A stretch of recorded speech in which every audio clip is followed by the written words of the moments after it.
안녕하십니까, 자욱합니다. 반갑습니다.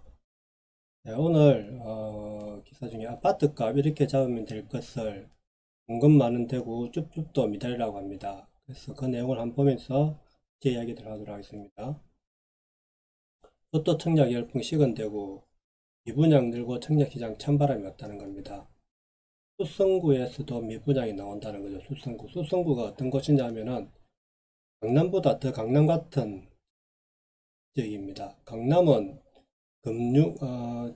첨단 그거 산업만 있지만은 수성구는 방송국, 금융, 학군 다 있습니다.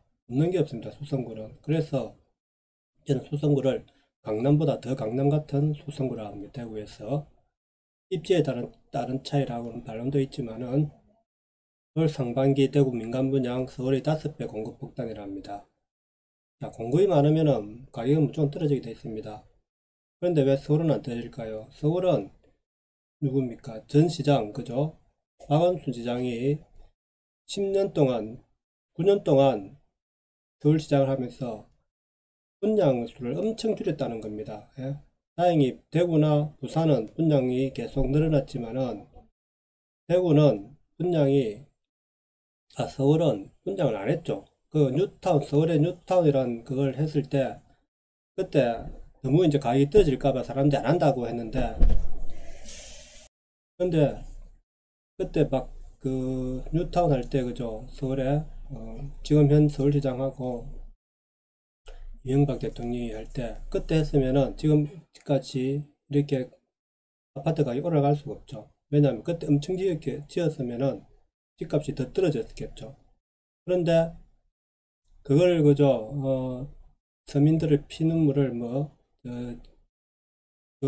그죠, 지역민들의 선동해가지고 아파트를 지금 손해인 것처럼 이야기해가지고 그죠, 그렇게 못 말리고 막 민주좌파들이 말리더만은 결국에는 지금 꼴이 나온 겁니다. 그래서 서울은 지금 공급을 빨리 해도 늦단 말입니다. 지금 뉴타운 정책을 다시 해가지고 막 지어도 한 3년은 기다려야 된다는 거죠. 그래서 서울은 아직 3년 정도는 기다려야 되고, 지방, 그죠, 특히 대구나 부산 같은 경우는 계속해서 분양수가 높았단 말입니다. 왜냐하면은 재개발을 하고 싶으면 하게 내뒀잖아요. 그죠? 민주당 정권이 들어갔고, 민주당 시장이 들어갔고, 한때는 또 이건 방정정비구역이라 해가지고 다시 재개발을 안 하려고 했죠. 그죠? 그런데 잠시 그죠, 이게 또 미투 사건으로 사라지는 바람에 다시 계속해서 분양은 계속 늘어났단 말입니다. 그래가지고 역시 결국에는 대구에 지금 미분양이 아파트가 쌓여가고 있다는 겁니다. 대구의 강남으로 꼽힌 소성구에도 쭈쭈으로 불리는 무순위 청약 미분양이 나오면서 청약 시장이 얼어붙고 있다는 겁니다.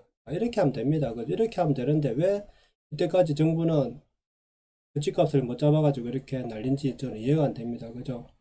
한국 부동산은 청약홈에 따르면 최근 마감된 1스테이트 대구역 퍼스트 무순위 청약은 166가구 모집에 청약 통장 60억 건이 접수돼 앞선 순위 1순위 청약에 이어 다시 미달 성적표를 받아들였다는 겁니다.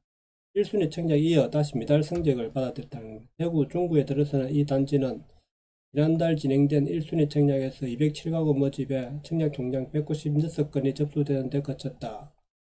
대구에서도 학군이 좋은 수성구마저 무순위 청약이 미달됐다는 겁니다. 더샵 수성 어클레어는 지난 18일 무순위 청약 151가구 모집에 나섰지만 청약 통장 78건을 받는데 머물렀다. 자, 장소가 좋건 말건 그죠? 부산도 어떤 사람 이렇게 이야기하죠. 핵심 지역은 안 떨어진다. 그죠? 아무리 미분양이 나도. 예? 근데 안 그렇습니다. 한번 떨어지기 시작하면은 내가 지금 다른 데도 집값이 안 오른다 싶으면 굳이 부자 동네, 제일 분위 동네, 그죠? 좋은 지역에 안 들어가 된단 말이에요. 조금 떨어져도 2군 이순위, 그죠? 약간, 그죠? 제일, 그죠? 비싼 지역, 아파트가, 그죠? 그 부자 동네 1순위 지역에 굳이 안 들어야 된다. 조금 더 사다면 가성비를 따져갖고 사람들은 항상 투자하기 때문에 내가 저보다 좀 낮으면 이쪽에 간단 말입니다. 많이 낮으면. 그래서, 공급이 많으면은 기다리는 사람이 더 많아지고, 그죠? 하이부터, 그죠? 전체적으로 무너지게 돼 있다는 겁니다. 이게 공급이만 하면은 결국에 대구 아파트 무순위 청약 결과 단지 히스테이트 대구역 퍼스트가 166가구 모집에 69건밖에 안 들어갔고 더샵 수성 오클레어 151가구에 78가구 용계역 프루지오 아츠베츠 2단지 301가구 315가구에 16가구 용계역 프루지오 아츠베츠 1단지 270가구 모집에 16가구 북구청역 프루지오 북구청역 프루지오 에두포레가 258가구에 65가구라는 거죠. 결국 수성구 1순위 만판에 실패했다는 이야기가 나왔다는 겁니다. 수성구 미분양에는 세부적 입지가 반영됐다는 모습 나온다. 수성구 면적은 76.46제곱미터로 서울 강남구와 동파구를 합친 것보다 넓다는 겁니다. 수성구 면적이 넓다는 건데 넓어도 핵심지가 아닙니다. 더샵 수성구 클리어가 들어서는 수성동 일가는 남구와 맞닿은 곳으로 대구 부동산 알짜로 꼽히는 범어동 한금동과 좀 먼 편이다. 그래도 수성구 아닙니까? 예? 그럼 수성구 모르고 다른 지역은 다 내린단 말입니까? 그게 아니잖아요. 어차피 수성구 내리게 되어 있습니다. 부동산 업계에서는 대구 분양시장 불황을 공급 과잉과 규제 때문으로 판단한다. 그렇죠. 공급 과잉과 불황은 규제 때문만은 아니죠. 그죠. 공급 과잉이죠. 공급 과잉. 올해 상반기 대구에서는 1699가구 매간 분양이 이루어졌다. 같은 기간 서울의 1809가구 대비 5배 수준이라는 겁니다. 올해 상반기 대구에는 상반기에 1699가구 민간 분양이 이루어졌다는 겁니다. 같은 기간 서울의 1809가구에 대비해 5배 수준이다. 자, 서울에 지금 상반기에 1809가구밖에 안 된다는 거죠. 분양이. 근데 대구는 정상적인 거죠. 이게 좀 많죠. 그죠. 원래 15,000도 안 되죠. 대구 12,000가구가 적당한데 상반기에만 지금 1600가구가 1700가구 했으니까 1년간 그죠. 공급 물량이 한 2000가구가 적정 수준일 겁니다. 그죠. 근데 상반기에만 이렇게 이루어졌으니까 대구는 최근 과잉 공급에 따른 수요소 증가 고분양가로 인한 미분양 증가에 따라 전국 최저 전망치를 기록했다고 말합니다. 대출 규제도 영향을 미쳤다. 대출 규제가 또 영향을 좀 미쳤겠죠. 아무래도. 그런데 대구는 어차피 공급 과잉이면은 대출하고 상관없이 한번 이게 심리가 꺾이면은 사람들이 분양을 그러니까 수요가 줄어드는 거죠. 왜냐하면 내가 지금 당장 집을 안 사도 된다는 심리가 작용하면은 굳이 안 사게 되는 거죠. 그래서 자꾸 안 사게 되면은 결국엔 집이 분양금 남아돌고 그러면은 어차피 전세 사는 사람이 집값이 안 온다 싶으면은 굳이 집을 안 사는 거죠. 집이 오른다 생각해야 집을 산단 말입니다. 집이라는 거는 내가 지금 사면은 오른다.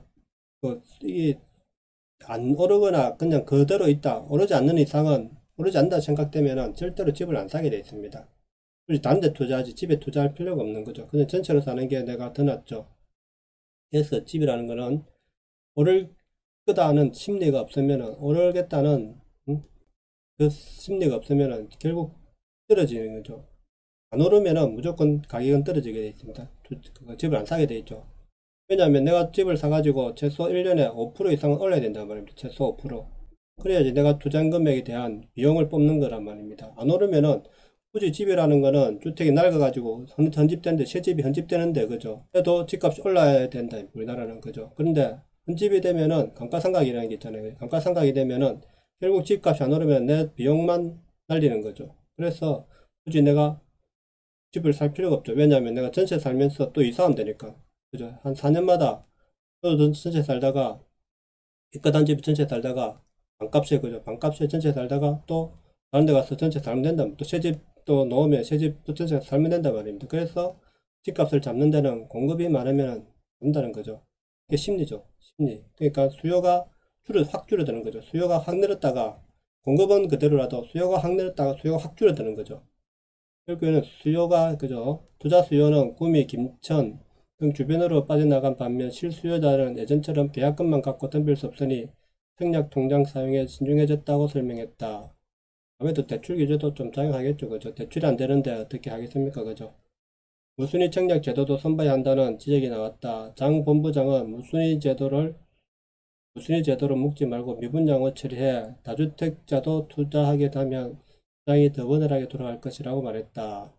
다주택자도 이제 투자 이렇게 되면 이제 이런 말이 나오게 되죠. 이제 무순위 청약하게 하고 그죠. 이제는 다주택자 투자하게 이제 하자. 결국 이게 한 5년 이상 간단 말입니다. 이게 이 상황이 5년 이상 가야 그 다음에 또 한 바람이 너무 이제 또 분양이 안 되기 때문에 집 건축을 안 하잖아요. 분양이 안 된다는 것도 건축을 안 하게 돼 있죠. 그죠? 그러니까 그래 되면 또 조금 모질해 가지고 한 5년 뒤에 되면은 슬슬 이제 조금 오르기 시작하겠죠. 그래서 항상 이 곡선이 있단 말입니다. 근데 이번 정권 들어와서는 원래 곡선이 조금 늦게 지금 작동하는 겁니다. 이게 라인적으로 이 곡선이 떨어져야 되는데 못 떨어지고 지금 계속 올라간 거죠. 지금 그죠. 공급 많은 지역하고 공급이 적은 지역하고 이 가해가면서 투자를 해야 된다는 겁니다. 저는 무조건 투자를 하지 말라는 것도 아니고, 예? 공급이 많으면 결국에는 내가 떨어진다는 거죠. 서울도 보세요. 경기도 지역은 외곽 지역은 결국 공급이 많은데 계속 투자가 는다니까 그죠. 매매가 가격이 상승한다니까. 그럼 왜 공급이 많은데 오르냐? 그거는 이제 지금 수요가 많기 때문에, 수요가 더 많기 때문에 그렇죠. 왜냐하면은 서울이 너무 집값 오르니까 젊은 사람들이 당황한 거죠. 너무 당황해가지고 지금 안 사면은 못 잡겠다는 생각이 지금 드는 거죠. 그래서 서울 지역은 수도권이 지금 올랐는데 결국 이 수도권은 나중에 되면은 폭망할 겁니다. 서울도 그래 되면은 전체적으로 조금 내릴 수밖에 없죠. 전체적으로. 지금 현재 제가 볼 때 한 30% 이상은 내려가야 된다 생각합니다. 지금 올란 가격이 한 30% 이상은 내려가야 그때 가서 이제 다시 뭐 좀 상을 보고 들어갈 건지 안 들어갈 건지를 결정해야 될 것 같습니다. 자, 오늘 방송은 여기까지 하겠습니다. 내용이 좋았다면 구독, 좋아요 부탁드립니다. 감사합니다.